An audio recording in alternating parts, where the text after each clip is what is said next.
Nandito po tayo ngayon sa Dagnawan, Inabanga High School kung saan ay kasalukuyang isinasagawa ang makabuluhang pagtitipon na inorganisa ng Inabanga Municipal Police Station, ang anti-bullying tips at ang cyber safety tips.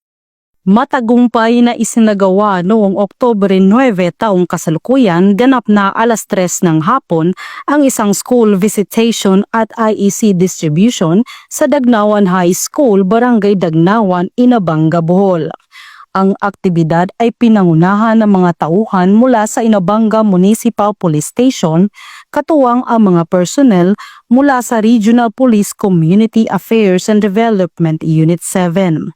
Layunin ng nasabing gawain na patatagin ang ugnayan ng kapulisan at paaralan sa pagpapalaganap ng kapayapaan at kaayusan, pagtiyak ng isang ligtas na kapaligiran para sa mga mag-aaral at pagpapatibay ng tiwala sa pagitan ng mga guro, kawani at estudyante.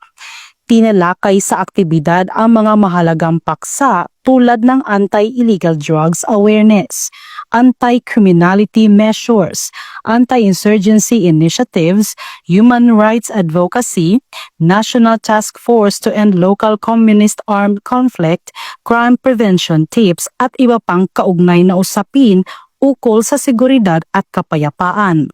Ako nga pala si Erica Jane T. Matela, na mag-aaral sa Dagnawan, Inabanga High School. Natutunan ko na kung ano ang mga dapat gawin kung tayo ay nakakaranas ng abuso, pisikal, verbal o sa social media, at kung paano maging wais sa paggamit ng social media para maprotektahan ang sarili. Nagpasalamat ang pamunuan ng paaralan sa aktibong partisipasyon ng kapulisan at sa mga mahalagang impormasyon na kanilang ibinahagi. Police Captain Alvin Sator, ang Chief of Police ng Inabanga, Bohol. Ngayong araw na ito ay nagsagawa po tayo ng isang pagpupulong kung saan tinulungan po tayo ng PKG Central Visayas at ang ating WCPD. Doon tinalakay nila ang cyberbullying at saka safe spaces. Ito po ay isang programa ng ating kapulisan upang labanan ang pang-abuso sa ating kabataan, lalo na gamit ang social media platform. Yan lang po. Maraming salamat. God bless po sa ating lahat.